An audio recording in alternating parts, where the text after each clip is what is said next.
انسانوں کے نام افزار ریحان، انسانی حقوق کا عالمی دن اور ہماری ذمہ داریاں۔ 10 دسمبر پاکستان سمیت پوری دنیا میں انسانی حقوق کا عالمی دن ہے۔ 10 دسمبر 1948 کو فرانس کے دارالحکومت پیرس میں اقوام متحدہ کی جنرل اسمبلی نے 30 شقوں پر مشتمل اس تاریخ ساز دستاویز یا آفاقی منشور کی منظوری دی جسے انسانی تہذیبی ترقی اور شعوری عظمت کی معراج قرار دیا جا سکتا ہے۔ یہ 1215 کے میگنا کارٹا، امریکی اعلان آزادی، انقلاب فرانس یا روسو کے افکار ہی نہیں، صدیوں پر محیط شعور انسانی کی جدوجہد کا ثمر ہے۔ یہ واحد دستاویز ہے جو تیار تو فرانسیسی اور انگریزی میں کی گئی، مگر اس کے تراجم دنیا بھر میں سب سے زیادہ یعنی 500 سے بھی زائد زبانوں میں کیے گئے ہیں۔ اقوام متحدہ میں شمولیت اختیار کرنے والے ممالک جب اس عالمی میثاق انسانیت پر دستخط کرتے ہیں تو گویا اقوام عالم کے سامنے یہ عہد کرتے ہیں کہ وہ اپنے ممالک اور اقوام میں ان ارفع و برتر انسانی اقدار کی پاسداری کریں گے۔ اس مختصر کالم میں 30 شقوں کا احاطہ ممکن نہیں ہے۔ اختصار کے ساتھ عرض ہے کہ انسانی حقوق، انسانی وقار اور انسانی آزادیوں میں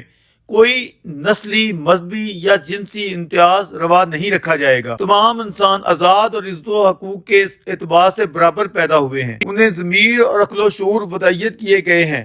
کسی کو کوئی حق نہیں ہے کہ وہ انہیں لونڈی یا غلام بنا کر رکھے، یا بغدہ فروشی کرے، یا امتیازی رویہ اپنائے، یا تذلیل کرے، یا جان و مال کو نقصان پہنچائے۔ ہر انسان کو آزادی فکر، آزادی ضمیر اور آزادی مذہب کا پورا حق حاصل ہے۔ ہر انسان کا حق ہے کہ وہ جون سا چاہے مذہبی عقیدہ رکھے، یا اسے تبدیل کر لے، یا اسے ترک کر دے، یا کوئی بھی عقیدہ نہ رکھے۔ ہر انسان کو پرامن طور پر یہ حق حاصل ہے کہ وہ اپنے خیالات اور عقائد پر عمل کر سکے اور ان کی تبلیغ و تشہیر کر سکے یا پرامن طور پر تنظیم سازی کر سکے۔ ہر انسان کو تعلیم، صحت، روزگار اور بنیادی انسانی سہولیات کا حق حاصل ہے۔ کسی انسان کو یہ حق حاصل نہیں ہے کہ وہ دوسروں کے انسانی حقوق اور آزادیوں میں رخنہ ڈالے یا انسانی آزادیوں میں تخریب کاری کرے۔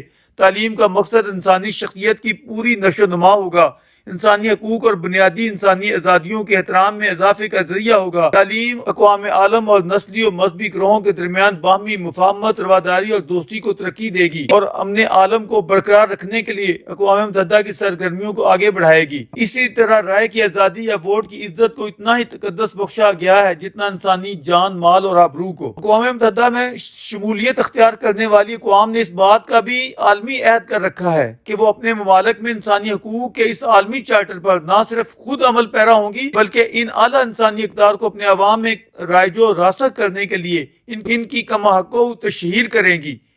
یہی وجہ ہے کہ اقوام متحدہ کے مختلف ادارے دنیا بھر میں بالعموم اور غریب ممالک میں بالخصوص بچوں سے لے کر بزرگوں تک بلا امتیاز، بلا تمیز نسل، جنس یا مذہب، بھوک، ننگ، بیماریوں یا قدرتی آفات میں مدد کے لیے پیش رہتے ہیں۔ جنگوں میں بھی جنیوا کنونشنز کے مطابق انسانی آبادیوں، ہسپتالوں یا انسانی فلاحی مقامات پر انسانی بچاؤ یا بہبود کے لیے تندہی سے تگودو کرتے ہیں۔ UN کی کامیابیوں یا ناکامیوں کا تنقیدی جائزہ لیا جا سکتا ہے، لیکن انسانی عظمت و وقار کو آگے بڑھانے کا ہمارے پاس اس سے بہتر متبادل کوئی نہیں۔ UN ہیومن رائٹس چارٹر کا اولین تقاضا یہ ہے کہ تمام اقوام اپنے اپنے ممالک میں سوسائٹی کے کمزور طبقات بالخصوص خواتین، بچوں اور مذہبی اقلیتوں کے حقوق کا سہارا بنے۔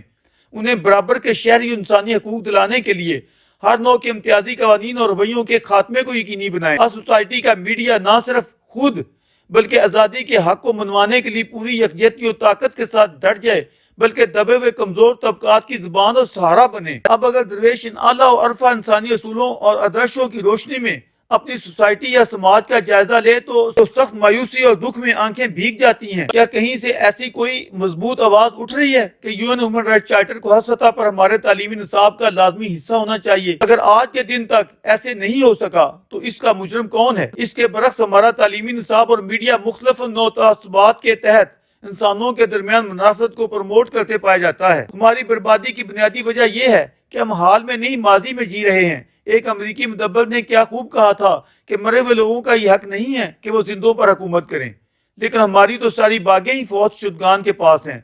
یہاں اپنا الو سیدھا کرنے کے لیے مقدس ناموں کو استعمال کیا جاتا ہے۔ اس کائنات میں انسانی جان سے زیادہ حرمت والی کوئی چیز نہیں، مگر افسوس اس مملکت خدا بخش میں انسانی خون و وقار سے ارزاں کوئی چیز نہیں رہی ہے۔ جب انسانی جان کی ناموس و حرمت نہیں ہوگی تو پھر اس کی رائے اور سوچ کی بھی ایسی ہی تبدیل ہوگی جیسی 75 سالوں سے یہاں روا رکھی جا رہی ہے۔ آج آپ ماضی کی کوتاہیوں سے تائب ہو کر ووٹ کو عزت دو کا نعرہ لگا رہے ہیں۔ کاش یہاں بوٹ اور لٹھ کی بجائے عقل و شعور کو اس کا مقام کما حقہ حاصل ہو سکے۔ کاش خواتین اور کمزور مذہبی اقلیتوں کے خلاف تمام امتیازی قوانین اور رویوں کا خاتمہ ہو سکے جو فی الواقع ہمارے آئین، قوانین اور رویوں میں دیمک کی طرح چمٹے ہوئے ہیں۔